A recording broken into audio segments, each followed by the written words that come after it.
Hello all the students, welcome to my channel my authority. आज हम पढ़ेंगे इस वीडियो के अंदर composition and working of the Indian constituent assembly. जो भारत का कॉन्स्टिट्यूशन बना था उसके पीछे जो असेंबली थी जिसका नाम है इंडियन कॉन्स्टिट्यूएंट असेंबली, उसका जो कॉम्पोजिशन है वो कैसे बनी थी और वो कैसे वर्क किया था उसने, उसको डिटेल से क्वेश्चन पूछेंगे यूनिवर्सिटी के एग्जाम में। लेंदी क्वेश्चन जो सेक्शन सी में है उसमें ये क्वेश्चन आ सकते हैं। सबसे पहले हम देखते हैं the constituent assembly of India was the body, एक ऐसी बॉडी है which is responsible for the drafting the Indian constitution. उसी ने इंडियन कॉन्स्टिट्यूशन को ड्राफ्ट किया, तैयार किया।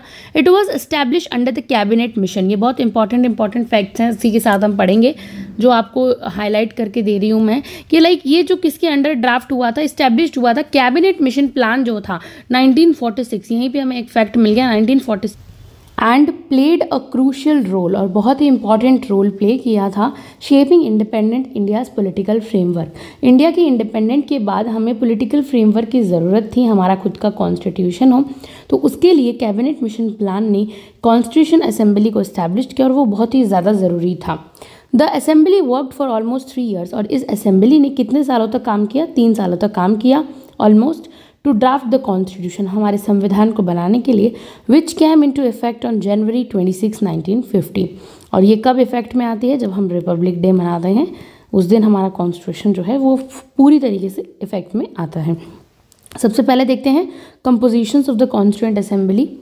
The constituent assembly was not directly elected by the people. इसे ना डायरेक्टली इलेक्ट नहीं किया था पीपल ने, ठीक है, बिकॉज ये स्टार्टिंग का था phase, but was formed through indirect elections. लेकिन ये कैसे बनी थी? इनडायरेक्ट इलेक्शन से बनी थी। By the provincial legislative assemblies, किसके द्वारा बनी थी? प्रोविंशियल लेजिस्लेटिव असेंबलीज के द्वारा, as per the cabinet mission plan. और यही कैबिनेट मिशन का प्लान था। ओके, पहले तो हम याद रखेंगे इनडायरेक्ट इलेक्शंस और फिर प्रोविंशियल लेजिस्लेटिव असेंबलीज, यानी प्रांत, ठीक है, प्रांत होता है इसका मतलब। Okay, now strength of the assembly देखते हैं, ये अलग अलग बुक्स में अलग अलग दी हुई है। ओके, आप देख लीजिएगा। Initially the total strength was 389 members. Initially तो इसमें 389 मेंबर्स थे। 296 members were elected from British Indian provinces. जो 296 मेंबर्स थे वो ब्रिटिश इंडियन प्रोविंसेस से इलेक्ट हुए थे। 93 members were nominated by from princely states, जो देशी रियासतें थी वहाँ से कितने members? 93। After the partition of India, जब इंडिया का विभाजन होता है इन 1947 के अंदर, द मेंबरशिप वाज रिड्यूस्ड, क्योंकि आधे लोग पाकिस्तान चले जाते हैं तो वो मेंबरशिप जो थी वो रिड्यूस्ड हो जाती है। As member from Pakistan territories left, जो जाने वाले होते हैं पाकिस्तान वो लेफ्ट कर देते हैं मेंबरशिप को। फिर हम देखते हैं रिप्रेजेंटेशन का जो क्राइटेरिया था ना वो क्या था? Seat words allocated based on population, जनसंख्या के आधार पर सीट्स अलोकेट की गई थी, रफली in the ratio of 1 seat पर मिलियन पीपल। एक सीट 10 लाख लोग थे उस पर एक सीट, ठीक है, हम देखेंगे। Representatives were elected through a system of proportional representation by single transferable vote, और ये एकल संक्रमणीय मत प्रणाली द्वारा जो है ना इनका रिप्रेजेंटेशन हुआ था, ठीक है। और आज ये किस काम आता है? प्रेसिडेंट के इलेक्शन में। Now communities were given representations. अब यहाँ पे कौन कौन सी कम्युनिटीज थी जिनको रिप्रेजेंटेशन, प्रतिनिधित्व का जो था, like category, general category, scheduled caste, scheduled tribes, और like Sikh, Muslim, Christian, Anglo Indians and Parsis. Okay, now हम देखते हैं कि पर्सनैलिटीज़ कौन थी असेंबलीज के अंदर। पोजीशन देखेंगे इस तरफ और इस तरफ हम उनके नेम देखेंगे। प्रेसिडेंट कौन थे? Doctor Rajendra Prasad. Chairman of the drafting committee doctor BR Ambedkar थे। ये सब याद करने वाले फैक्ट्स हैं। वाइस प्रेसिडेंट कौन थे असेंबली के? HC Mukherjee and VT Krishnamachari.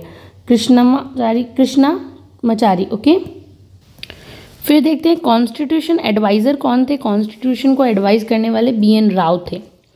Next, finance expenditure committee के हेड थे Jawaharlal Nehru.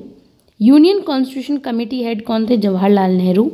Provincial constitution committee head Sardar Patel थे। अब हम देखते हैं working of the constituent assembly कैसे काम करती थी। The constituent assembly functions in various phases, अलग अलग फेजेस में काम करती थी। फ्रॉम December 9, 1946, मतलब कहाँ से शुरू हुई थी? पहली बैठक थी ये 9 दिसंबर 1946 से नवंबर 26, 1949 तक। और कॉन्स्टिट्यूशन डे कब मनाया जाता है? नवंबर 26, 1949 के दिन। हम 26 नवंबर को कॉन्स्टिट्यूशन डे मनाते हैं ना, तब तक हमारा कॉन्स्टिट्यूशन बन रहा था। अब कुछ की फैक्ट्स और सेशंस डेवलपमेंट्स याद रखते हैं, डेट और यहाँ पे इवेंट दिया हुआ है। डेट 9 दिसंबर 1946 को क्या हुआ था? हमारी फर्स्ट मीटिंग हेल्ड हुई थी असेंबली की। ओवर कौन थे उसके प्रेसिडेंट, कौन थे? सच्चिदानंद सिन्हा थे, लेकिन वो टेम्पररी चेयरमैन ही थे क्योंकि सीनियरिटी के हिसाब से। फिर दिसंबर 11, 1946 को क्या हुआ था? Doctor Rajendra Prasad was elected permanent president. बाद में 11 दिसंबर 1946 को डॉक्टर राजेंद्र प्रसाद को जो है परमानेंट प्रेसिडेंट बना दिया गया था कॉन्स्टिट्यूएंट असेंबली का। दिसंबर 13, 1946 को क्या हुआ था? Jawaharlal Nehru introduce the objective resolution को हमारे सामने लेकर आए थे, इंट्रोड्यूस करवाया था, विच लेटर बिकम द प्रीएम्बल। और ये ऑब्जेक्टिव रेजोल्यूशन बाद में जाके क्या बनता है? प्रीएम्बल बनता है।